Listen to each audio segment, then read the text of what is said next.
और खास तौर से पुलिस के गवाह जो अपने पूरे बयानों से पलट गए, जिनकी एमएलसीज हैं लेकिन उन्होंने मेडिकल चेकअप होने से मना कर दिया। तो कहीं ना कहीं उन पुलिस वालों ने जो उनकी जिम्मेदारी थी, जो उनकी ड्यूटी थी, उससे उन्होंने वो पूरी नहीं की।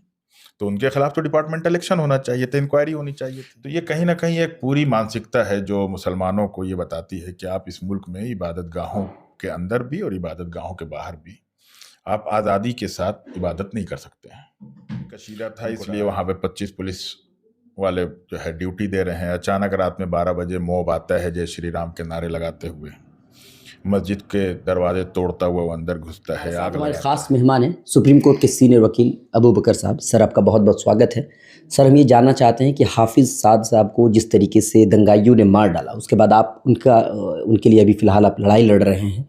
मैं ये जानना चाहता हूँ कि अभी लड़ाई जो आप लड़ रहे हैं, इसका स्टेटस क्या है? दूसरी बात यह है कि क्या इंसाफ मिलने के चांसेस नज़र आ रहे हैं सर? मौलाना साद साहब के साथ जो हादसा पेश आया वो सिर्फ मौलाना साद साहब के साथ नहीं था, वो एक तरह से पूरी कौम के लिए, मुसलमानों के लिए, उनकी इबादत गाह मस्जिद के लिए वो एक सवालिया निशान था कि क्या दंगाइयों का इतना मनोबल बढ़ चुका है हमारे मुल्क में, क्या लॉ एंड ऑर्डर इस कदर कमज़ोर हो चुका है कि कहीं पर भी, क्योंकि गुरुग्राम में किसी तरह का कोई हादसा नहीं हुआ था पहले से। सरकारी सरपरस्ती में जो कशीदगी चल रही थी फिरका वाराना, वो चल रही थी। मिसाल के तौर पर अभी हमने जल्दी एक वीडियो देखा था कि नमाजी जुमे की नमाज की कुछ सफ़ें सड़क पे लगी हुई थी, दूसरी तरफ से ट्रैफिक आ जा रहा था, एक पुलिस ऑफिसर स्टार उसके कंधे पर, और आकर वो नमाजी को सजदे की हालत में वो लगे जूते से वो लात मारना कर रहा है। तो ये कहीं ना कहीं एक पूरी मानसिकता है जो मुसलमानों को ये बताती है कि आप इस मुल्क में इबादत गाहों के अंदर भी और इबादत गाहों के बाहर भी आप आज़ादी के साथ इबादत नहीं कर सकते हैं। उनको डराया धमकाया जाता है, उनके खिलाफ नफरत फैलाई जाती है।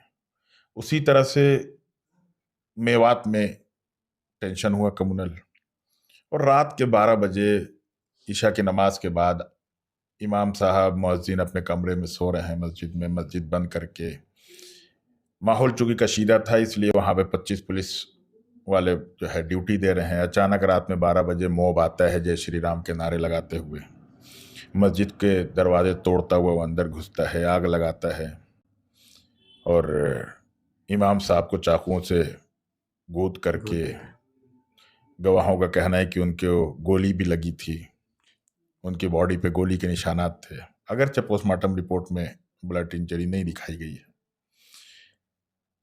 जो गवाह थे मुअज्जिन, उनको भी गोली भी लगी, चाकू भी लगा, और बहुत ही मुश्किल से उनकी किस्मत थी कि उनकी जान बच गई, या अल्लाह ताला ने बचा दी।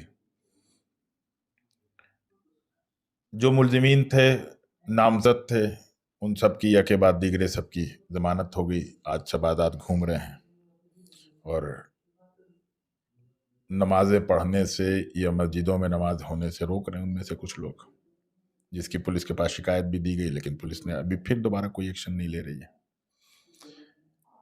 सबसे अहम चीज़ ये जिस पर सबसे ज़्यादा तशवीश है कि वहाँ पर जो मौजूद चश्मदीद गवाह पुलिस के थे, वो सब कोर्ट में अपने पिछले बयानों से पूरी तरह से हॉस्टाइल हो चुके हैं, वो अपने बयानों को से पलट गए हैं। आपको लगता है कि सरकार भी इसमें शामिल है या सरकार इस मामले को दबाने की कोशिश कर रही है सर? देखिए, सरकार की जिम्मेदारी है किसी तरह के जुल्म ज़्यादती ना हो, हर एक की जान, हर एक की प्रॉपर्टीज़, सारी चीज़ों का प्रोटेक्शन, ये तो सरकार की जिम्मेदारी है। और सरकारों की नालायकी होती है जो किसी के ऊपर जुल्म होता है, किसी का कत्ल होता है, या किसी का घर जलाया जाता है या लूटा जाता है, ये सरकारों की नाकामी है। उस नाकामी के बाद वो नाकामी और ज़्यादा तशवीशनाक हो जाती है जब मुलजिमीन को लेकर के पूरा सिस्टम नाकाम होता दिखाई देता है।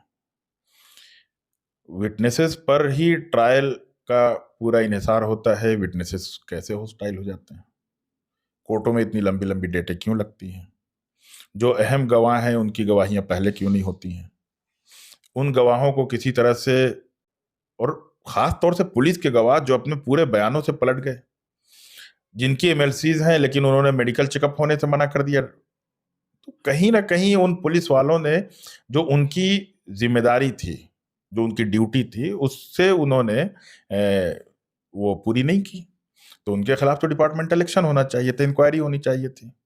लेकिन चूंकि सरकारें इन दंगों को, इन जराइम को सरपरस्ती देती हैं और जेल से निकलने के बाद उनके मिनिस्टर्स, उनके एमपी एमएलए ऐसे दंगाइयों को माले पहनाते हैं, उनको वेलकम करते हैं, तो इसलिए जो पुलिस है या जो दूसरा जो क्रिमिनल जस्टिस सिस्टम में जो दूसरे इंस्टीट्यूशंस हैं, वो भी हुकूमत की खुशनुदी चाहते हैं, वो हुकूमत को खुश करना चाहते हैं ताकि हुकूमतें उनको इनाम दें। लास्ट सवाल मैं आपसे पूछना चाहूँगा, आप अररिया आए हैं और हाफिज़ साद साहब को जिस दिन मारा जा रहा था, उस दिन आई विटनेस हमारे अररिया के ही जोकीहाट के एक मुअज़्ज़िन साहब थे, तो आप वहाँ पर आए। आपको लगता है कि आई विटनेस मौजूद है और इनको अगर पेश किया जाए तो कुछ केस में कुछ अच्छा हो सकता है, फ़ायदा मिल सकता है? देखिए, मैं उनका वकील भी हूँ।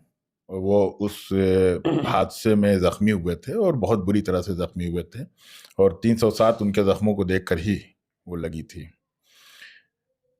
मैं उनसे मिलने के लिए आया था, एक बहुत अच्छी मुलाकात रही।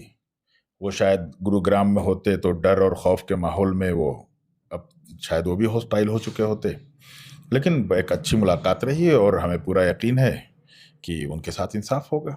उनकी लड़ाई हम लड़ रहे हैं, वो हमारे साथ हैं, हम उनके साथ हैं।